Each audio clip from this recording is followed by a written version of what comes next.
नमस्कार दोस्तों, आप देख रहे हैं आज की चौपाल। आज की चौपाल में सभी दर्शकों का स्वागत है। मैं हूं जोगिंदर सिंह। हम आज आपको जानकारी देंगे 2027 का सर्वश्रेष्ठ मुहूर्त, नया मकान भवन घर बनाने के लिए या गृह प्रवेश करने के लिए आपको मुहूर्त चाहिए। इसमें आपको जानकारी दी जाएगी। आज हमारे ग्रंथों में सर्वश्रेष्ठ 3 महीने हैं: फागुन, विशाख और श्रावण। ये भी 2027 का सबसे पहला फागुन महीने का यह प्रथम मुहूर्त है। इसमें आपको पूरी जानकारी बताएंगे कौन कौन सी तिथि है। इसके अंदर वार देखे जाते हैं। सर्वश्रेष्ठ वार सोमवार, बुधवार, गुरुवार, शुक्रवार, और उनमें नक्षत्र होते हैं और उनमें तिथियां होती हैं। ये भी इसके अंदर तिथियां, नक्षत्र, वार में आपको जानकारी दे रहे हूँ। जो बाकी इसके अंदर बचे हुए हैं सिर्फ एक चौघड़ियाँ में समय के स्थान का के साथ देखी जाती है। मैं आपको कमेंट में, जिसको जरूरत है कमेंट में आप बोल दियो, शहर का नाम भर दियो। आपको कमेंट में उसकी जानकारी दे देंगे वे कौन से शहर में किस समय सबसे श्रेष्ठ मुहूर्त रहेगा। अब आज तिथि और दिन बता रहा हूँ।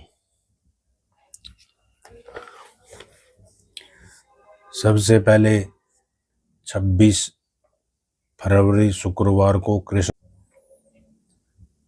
26 फरवरी शुक्रवार कृष्ण पक्ष की षष्ठी स्वाति नक्षत्र में है।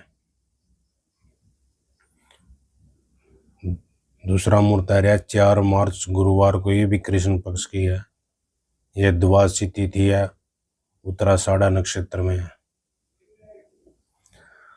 अब तीसरा मुहूर्त है 10 मार्च बुधवार को, यह शुक्ल पक्ष का है।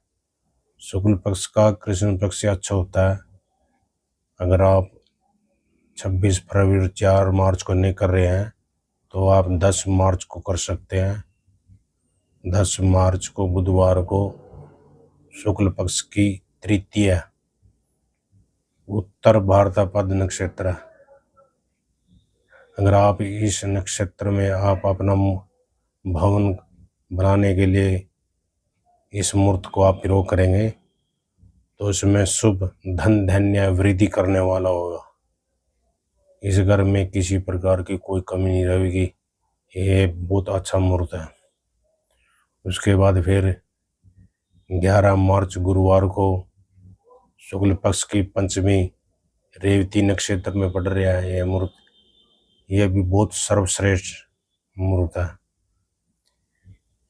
ये इन जितने आप भी बताए हैं इनमें सबसे सर्वश्रेष्ठ 11 मार्च को है। सर्वश्रेष्ठ इसमें इस घर में सुख शांति बनी रहेगी।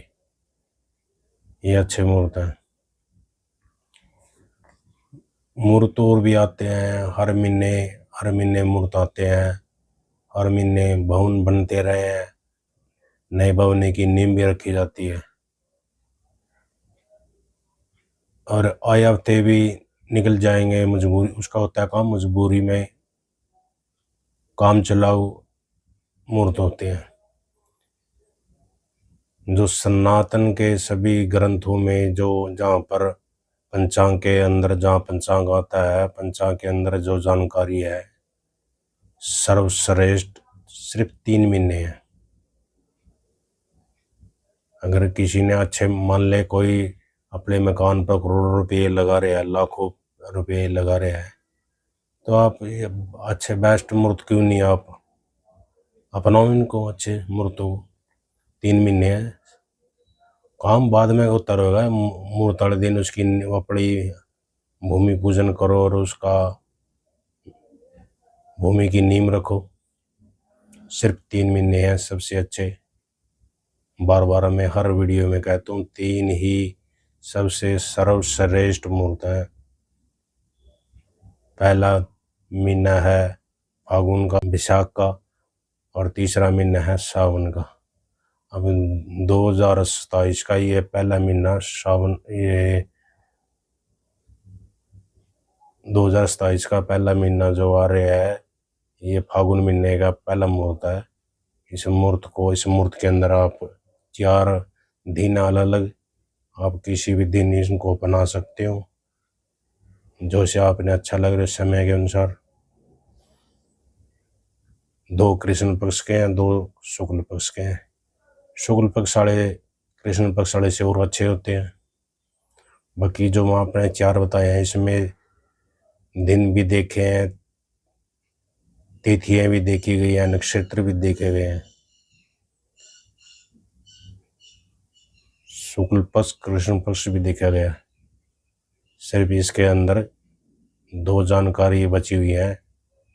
एक जानकारी है जो भवन निर्माण कर रहा है या पूजन कर रहा है, उसकी राशि क्या है।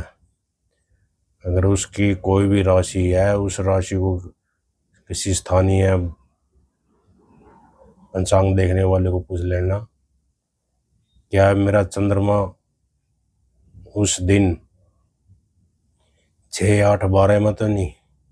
अगर उस दिन उसका चंद्रमा 6, 8, 12 में आता है तो आप भवन इस मूर्तों का प्रयोग न करें, क्योंकि आपको भवन बनाते बहुत भारी कठिनाइयाँ परेशानियाँ आएंगी।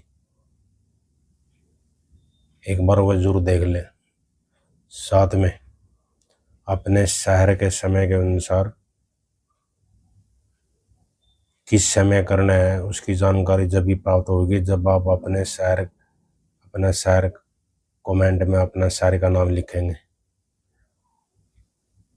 और बाकी मैं एक वीडियो जब फरवरी का महीना लगेगा, मैं 1 हफ्ता पहले इसकी वीडियो बनाकर एक और डाल दूंगा भी कौन कौन से समय में चौकड़ियाँ अच्छी बुरी कौन कौन सी हैं, उस समय के अनुसार कर लेना। हम इस चैनल पर आपको सर्वश्रेष्ठ जानकारी दी जाएगी सारी हिंदी में, कोई संस्कृति में नहीं दी जाएगी। नहीं हमको संस्कृति आती, स्पष्ट बात यह है। ये भारत देश में कम से कम 100 करोड़ सनातनी हिंदू रहते हैं। उनमें से 1 लाख लोगों को शुद्ध संस्कृति पढ़नी लिखनी नहीं आती। देख कितना बड़ा विषय की बात है। 1 लाख लोगों को नहीं पढ़नी आती, नहीं लिखनी आती, नहीं बोलनी आती। देश तो सनातनियों को 140 करोड़ों में से 100 करोड़ तो हैं, तो 100 करोड़ कैसे काम चलाएंगे। हम किसके पास जाएंगे? जिसके पास संस्कृति आती है। वो कितना सच कितना झूठ बोल रहा है किसी को नहीं पता। भाई ये सच भी है। मैंने भी 17 साल लगे हैं विद्वानों की शरण में जाकर उनसे शिक्षा ग्रहण की है। बस संस्कृति के नहीं आती, हिंदी में भी कर सकते हैं हम काम। ये ब्राह्मण लोग इसका खंडन करते हैं भाई जो संस्कृति का विद्वान नहीं है तो उसको कैसे आएगा, उसको क्या जानकारी मिलेगी। भाई बड़े बड़े विद्वानों ने इसको ग्रंथों को हिंदी में भी लिखा है, और जो आध्यात्मिक अच्छे गुरु हैं वो भी जानकारी समय समय पर देते रहते हैं। आपको कोई भी मिलावटी जानकारी नहीं दी जाएगी।